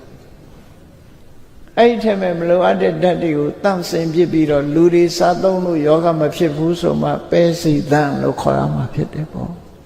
ခေါ်ပုံခေါ်နည်းကလည်းမတူသေးဘူးသို့တော့လူတွေဟာရောထွေးနေကြတယ်နော်အဲ့ဒါလိုပဲစိတ်ဟာလည်းပဲထို့တူပဲ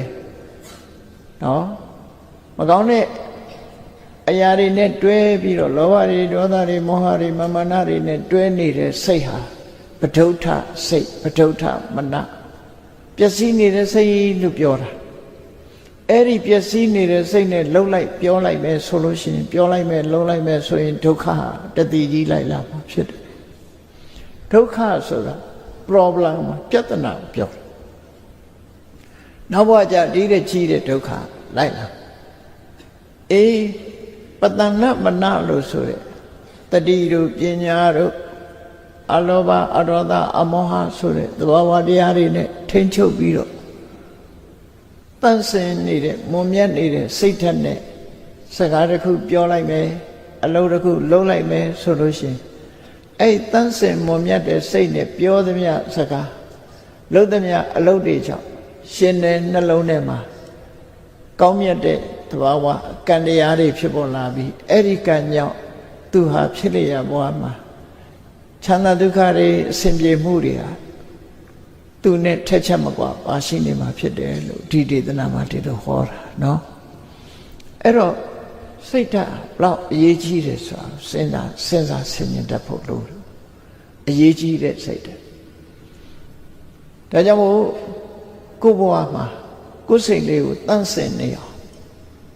ထိမ့်သိမ့်တတ်ဖို့တတိထားရမှာဖြစ်တယ်အာယုန်လေးတစ်ခုကိုမြင်လိုက်တယ်လောဘဝင်လာလို့ရှိရင်အေးစိတ်မတန်တော့ဘူးဒေါသဖြစ်လာလို့ရှိရင်စိတ်မတန်တော့ဘူးအဲ့လောဘဒေါသကိုညှိရမယ်ညှိပြီးပြီဆိုတော့မှပြောစရာရှိတာပြောမယ်လုပ်စရာရှိတာလုပ်အောင်မညှိမဲ့နဲ့လောဘအရှိတိုင်းဒေါသအရှိတိုင်းပြောလိုက်မယ်လုပ်လိုက်မယ်ဆိုလို့ရှိရင်ဒုစရိုက်ဆိုးကြောင့်ဒုက္ခပဲရမှာဖြစ်တယ်ဒုက္ခတော့ရလာမှာမဟုတ်ဘူးဒီလိုဆိုလို့တာပြောတာနော်ဒါကြောင့်မို့တတိနဲ့ပညာနဲ့အမြဲတမ်းစောင့်ကြည့်နေရ တတိတံပစဉ္ညာနဲ့စောင့်ကြည့်တတိမပါရင်လည်းပညာမဖြစ်ဘူးပညာမပါရင်လည်းတတိရဲ့အကျိုးတရားဟာကြီးမားမှာမဟုတ်ဘူးပညာပါမှကြီးပွားစာပေကျမ်းကမှာဘယ်လိုဆိုတော့ဆိုရင်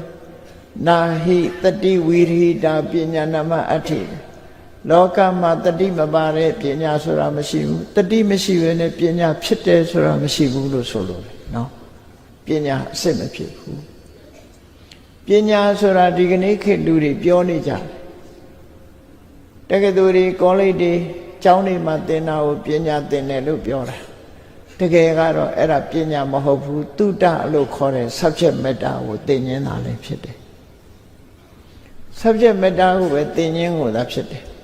အဲ့ဒီ subject matter သင်လို့ပြီးစီးသွားတာကို certificate ပေးတာကိုဒါဘွဲရတယ်လို့ခေါ်တယ်အဲ့ဒီမှာရင်ရပ်နေလို့ရှိရင်ပညာဆိုတာမရဘူးပညာဆိုတာဘာလို့ဆိုရင်သင်ထားတဲ့အကြောင်းအရာနဲ့ဘဝမှာလက်တွေ့အသုံးချလို့သိလာတဲ့အသိချမှပညာ experience လို့ပြောရမှာပေါ့နော်ဆိုပါတော့ဆေးပညာသင်ထားတယ်ဆေးကုမစားဘူးအယောင်းဝယ်လုပ်ငန်းနဲ့လုပ်တယ်ဆေးပညာဆိုတဲ့ဆေး subject matter လို့ခေါ်တဲ့ပညာရပ်တွေကိုတော့နားလဲသို့တော့ကြာရင်ယောဂပြောင်းအောင်ကုတတ်ပါမလားအဲ့ဒီပုဂ္ဂိုလ်အတွေ့အကြုံမရှိတော့ဘူးဆိုရင်ကိုယ့်ရင်လည်းမှားကုန်တော့မှာအဲ့ဒီသဘောပဲပညာဆိုတာ subject matter ပေါ်မှာစဉ်းစားမှပေါ်လာတဲ့အသည့်လက်တွေ့အသုံးချတဲ့အခါမှာအတွေ့အကြုံကနေဖြစ်ပေါ်လာတဲ့ဟာမှာပညာဒါကြောင့်တကယ်လို့ကောလိပ်တွေမှာသင်တာဟာပညာဖြစ်ဖို့သင်တဲ့ subject matter များတာဖြစ်တယ်အကြောင်းအရာ subject ပညာရပ်တာလည်းဖြစ်တယ်ပညာမဟုတ်သေးဘူးအဲ့ဒီပညာရပ်ကိုအသုံးချပြီးတော့သိတဲ့အသည့်ကြတော့မှပညာဒါကြောင့်မို့သုတ္တနဲ့ပညာနှစ်ခုခွဲထားသုတ္တကို learning လို့ဘာသာပြန်ပြီးတော့ပညာကြတော့မှ wisdom knowledge ဒီလိုသွားတာအဲ့ဒီနှစ်ခုကိုကွဲဖို့လိုတယ်ပေါ့နော်ကွဲဖို့လိုတယ်သုတ္တကိုစီးဖို့အထောက်အမှာပဲစာပေကျမ်းကမှာဘယ်လိုဆိုထားတော့ဆိုရင်သုတ်တုတာသုတ္တဝတ္တနီသင်ញင်တဲ့စိတ်ဆန္ဒဟာသုတ္တကိုရခြင်းအကြောင်းဖြစ်တယ်သင်ញင်တဲ့စိတ်ဆန္ဒကြောင့်သင်လိုက်တော့အကြောင်းအရာတွေသိလာတယ်ဒီလိုဆိုလို့သုတံပညာယဝဋ္ဌနာအဲ့ဒီသင်ယူခြင်းကအသိပညာကိုတိုးပွားစေတယ်ဟောပညာကသုတ္တပြီးမှလာတာနော်သုတ္တပြီးမှလာတာပညာယအထံသနာတိပညာရဲ့သဘောတရားဟာဘဝအဓိပ္ပာယ်ကိုနားလဲတာမှပညာပညာယအထံသနာတိအဓိပ္ပာယ်ကိုနားလဲတယ်ညာတော့အထောဒုက္ခဝောသိလာတဲ့ပညာယကမှသိလာလို့ပညာဖြင့်သိရတဲ့အကျိုးအကြောင်းကမှချမ်းသာဒုက္ခကိုရရှိပါတယ်လို့ဒီလိုစာပေကျမ်းမှာခွဲပြီးတော့ဆိုထားမြတ်စွာဘုရားဟောတဲ့အရေးချင်းတွေထဲမှာလည်းပဲသုတ္တနဲ့ပညာတခြားစီပဲဒါကြောင့်မို့သုတ္တကိုရအောင်ယူပြီးတော့ပညာကိုရအောင်လုပ်ဖို့လိုအပ်တယ်သုတ္တလေးနဲ့ရင်ရပ်နေလို့ရှိရင်ပညာပဲရောက်မှာမဟုတ်ဘူး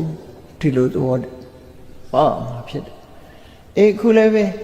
တရားဓမ္မနာယူနေတဲ့အခါမှာ subject matter လို့ခေါ်တဲ့တွေးเสียအကြောင်းအရာတွေ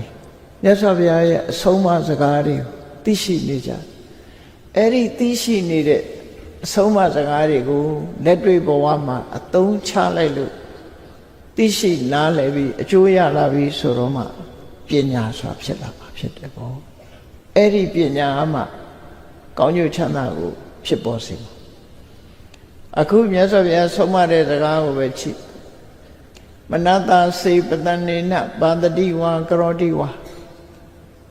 အလောဘအရောဓအမောဟမေတ္တာစတဲ့ကောင်းတဲ့သဘာဝတရားတွေကြောင့်မေတ္တာကရုဏာမုရိဒဥပေက္ခာဆိုတဲ့သဘာဝတရားတွေနဲ့မွန်းထုံထားလို့စင်ကြယ်မြင့်မြတ်တန်ရှင်းနေတဲ့စိတ်ဓာတ်နဲ့ပါတတိဝါပြောလိုက်မယ်ဆိုရင်ကရောတိဝါလှုပ်လိုက်မယ်ဆိုရင်တတောနံဒုက္ခမနွေတိအဲ့ဒီပြုလုပ်မှုပြောဆိုမှုကြောင့်သူ့ထံကိုအစဉ်ပြေမှုချမ်းသာဒုက္ခတွေဟာစင်စမပြတ်လိုက်ပါနေမှာဖြစ်တယ်ဆာယဝအနပါယိ အရေးဆိုတာကိုယ်နဲ့တစ်ချက်မကွာပါနေတယ်လို့ပဲလို့အဲ့ဒီဒီဒေသနာတော်ကဒီလိုဟောတာ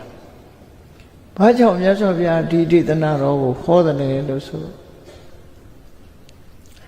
လောကလူတွေဟာစိတ်ကအရေးကြီးတာစိတ်ရဲ့တန်ဖိုးဟာအလွန်ကြီးမားတယ်ဆိုတာကိုပြချင်တောင်ရီမြို့မှာအလုံးကိုချမ်းသာကြွယ်ဝတော့လည်းပဲအလုံးကိုနှမျောတဲ့ပုံနာတထေကြီးတယောက်ရှိတယ်အဲ့ဒီပုံနာတထေကြီးမှာသားတယောက်မွေးထားတယ်သူ့သားကိုအလွန်ချစ်တယ်ဒါပေမဲ့ပစ္စည်းကိုတော့အလွန်နှမျောတယ်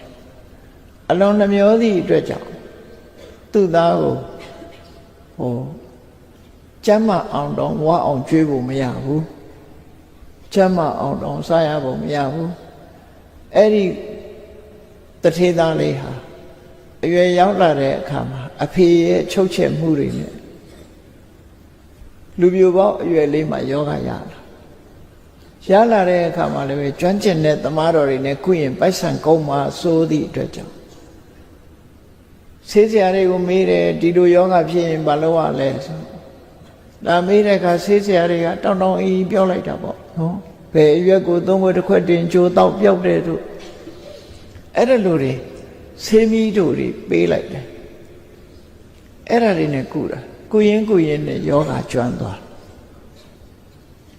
ကန်ဆိုးခြင်းတော့ကုရင်နဲ့ယောဂကျွမ်းသွားနောက်ဆုံးမှာတေဂဏီဆဲဆဲရောက်လာတဲ့အခါမှာတထေးဆိုတော့မျက်နှာလှုပ်ပြီးလူမမာမေးမဲ့ပုဂ္ဂိုလ်တွေပေါ်တယ်အိမ်ထဲဝင်မယ်ဆိုရင်သူ့ပစ္စည်းတွေကိုလူမြင်မှာဆိုတော့အဲ့ဒီကလေးကိုအိမ်ပြင်မဲ့ထုတ်ထားတယ်နော်အခန်းနဲ့မဝင်အောင်အခန်းပြင်ထုတ်ထားမြတ်စွာဘုရားကကြည့်လိုက်တော့မြတ်စွာဘုရားဟာဒီနေ့နှစ်ကြိမ်လောကကြီးကိုကြည့်တယ်တပိယုတဉာဏ်ကွန်ရက်လို့ခေါ်တယ်တပိယုတဉာဏ်နဲ့ဖြန့်ကျက်ပြီးတော့ကြည့်လိုက်တဲ့အခါမှာကံကောင်းတဲ့ပုဂ္ဂိုလ်တွေကမြတ်စွာဘုရားရဲ့တပိယုတဉာဏ်ကွန်ရက်စက်ဝန်းကြီးထဲမှာပေါ်လာတယ်အဲ့ပေါ်လာတဲ့ပုဂ္ဂိုလ်ကိုသွားပြီးတော့ချီးမြှောက်ပေးတယ်မြတ်စွာဘုရားအဲ့ဒီပက်လက်ကလေးတရားမှုဖြစ်နေတဲ့ဒီလူငယ်လေးကိုသွားပြီးတော့မြင်လိုက်တဲ့အခါမှာမြတ်စွာဘုရားသူတို့အိမ်ဘက်ကိုရဟန်းတန်ဃာတွေခြံရံပြီးတော့ဆွမ်းခံကြွတယ်ဆွမ်းခံကြွတဲ့အခါမှာဒီသူငယ်ဟာဘာမှထပြီးတော့ရှ िख ိုးဝချတာတို့ဘာတို့မလုံးနိုင်တော့လူကအလွန်အားနေနေမလုံနိုင်မဆက်ဓမ္မပဒအထက်ကရာမှာသူကစိတ်แท้ကပဲကြီးညိုတယ်လို့ပါတယ်သို့တော့အပဒံကြတော့မြတ်စွာဘုရားကိုကြီးညိုစိတ်ကလေးနဲ့လက်အုပ်လေးတော့ခြိလိုက်တယ်ဆိုတာပါတယ်နော်အဲ့တော့ဘလောက်ပဲအားနေလူမမာတွေကြည့်ရတာလက်ကလေးတော့ရွှေ့လို့ရအောင်ပါလေဖြတ်ထားတာမဟုတ်ရင်တော့ရွှေ့ရမှာတေချာလောက်တယ်အဲ့တော့ဒီကလေးဟာဖះနဲ့တန်ဃာတွေကြွလာတဲ့အခါမြတ်စွာဘုရားသူမမြင်အောင်ရောင်ချီတော်လွှတ်လိုက်တဲ့အခါဝိုးကနေဝင်းကနေအလင်းရောင်မြင်တော့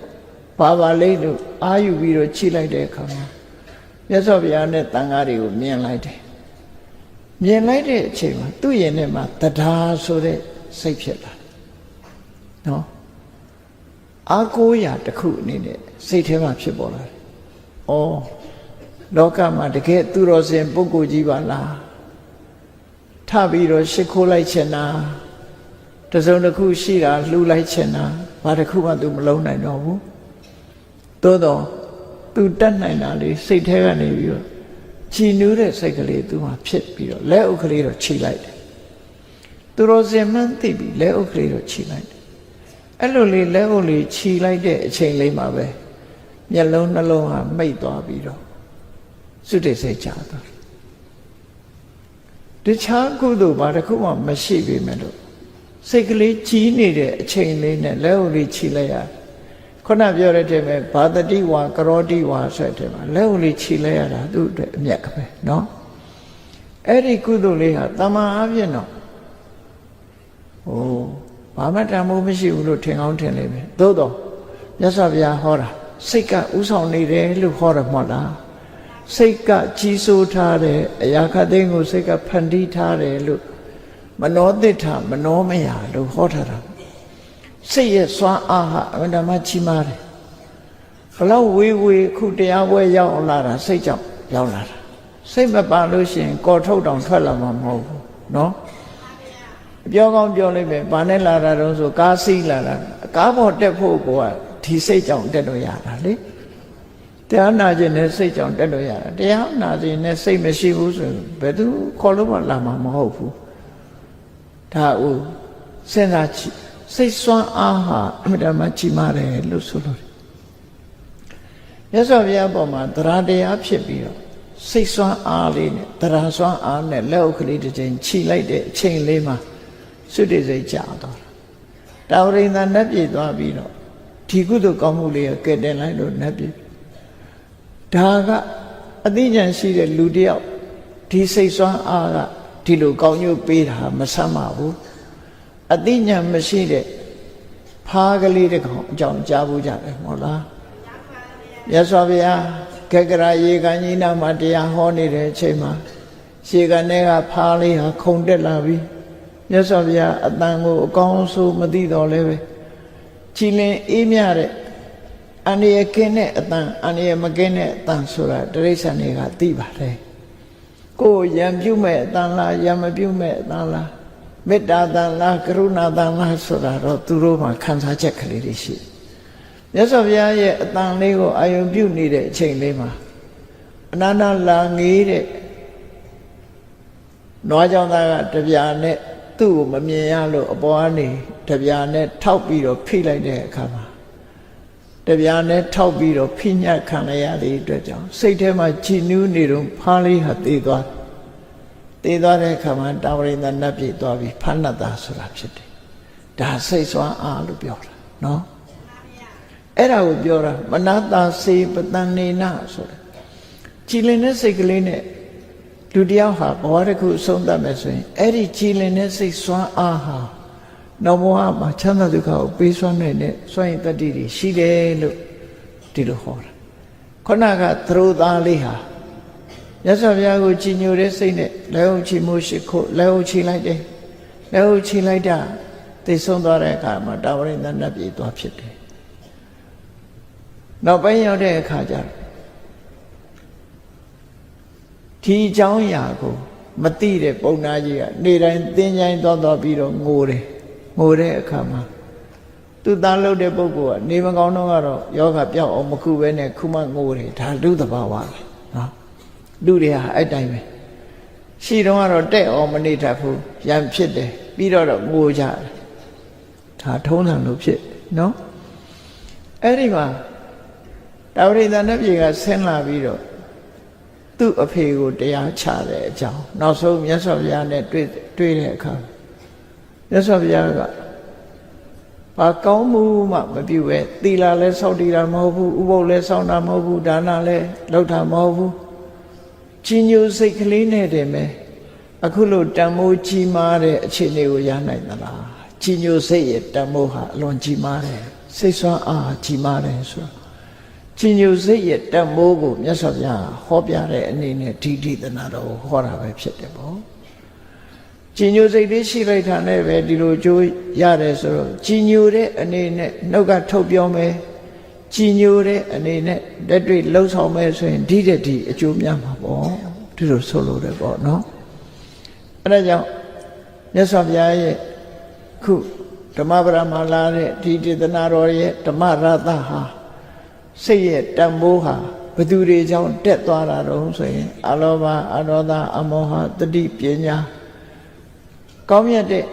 သဘာဝတရားတွေနဲ့ပံ့ပိုးပေးလိုက်တဲ့စိတ်ကလေးဟာကောင်းကျိုးတွေကိုထုတ်လုပ်ပေးနိုင်တယ်ဆိုတော့မကောင်းတာတွေပံ့ပိုးထားတဲ့စိတ်ကမကောင်းကျိုးဆိုတဲ့ဆင်းရဲဒုက္ခကိုထုတ်လုပ်နိုင်တယ်လို့ပထမဒေသနာတော်မှာဟောထားပြီးကောင်းတဲ့စိတ်ကကောင်းကျိုးတွေကိုထုတ်လုပ်တယ်ဆိုတာကိုအခုဒုတိယဒေသနာတော်မှာဟောပြောတာပဲဖြစ်တယ်အဲ့ဒီတော့ဘဝသင်္ကန်းစာကိုရယူချဖို့လိုအပ်တယ်ကိုယ့်ရဲ့နေ့စဉ်ဘဝမှာမကောင်းတဲ့စိတ်လေးတွေဖြစ်ပေါ်လာတဲ့အချိန်မှာစကားမပြောမိဖို့မလုံးမိဖို့ဒါကြောင့်မို့ရှင်းကဆရာတော်ကြီးတွေဆုံးမတာရှိတယ်စိတ်ဆိုးနေတုန်းစကားမပြောနဲ့ဖះမကြိုက်ဘူးမှားရတယ်လို့ငယ်ငယ်တုန်းကကြားဖို့တယ်နော် ဘုန်းကြီးတို့ဥပိ္ပဇေဆရာတော်ကြီးစံငင်းဆရာတော်ဆိုတာအသက်102နှစ်ကျမှပြန်တော်မူသွားတာမန္တလေးဝိသုဒ္ဓယုံကအဲ့ဒီဆရာတော်ကြီးကတစုံတစ်ခုကြောင့်စိတ်အခန့်အသင့်မရှိဘူးဆိုအခန့်အသင့်မဖြစ်တဲ့အခါမျိုးတွေကြုံရတတ်တယ်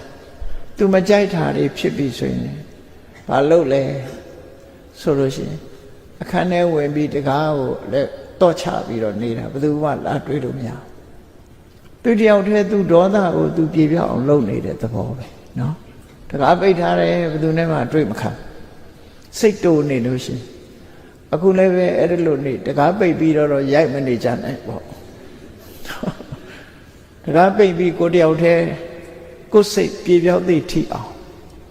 စကားလည်းမပြောဘူးမလုံလည်းမလုံဘူးစိတ်ကြည်သွားသည်ကြမ်းမှကြည်သွားသည်ထိအောင်ကိုယ်စိတ်ကိုဖြောင်းပြဆုံးမပြီးတဲ့အခါမှာစကားပြောစရာရှင်ပြောမယ်လှုပ်စရာလည်းရှိအဲ့ကြတော့အမှားမရှိတော့ဘူးလို့ဒီလိုဆိုလို့တယ်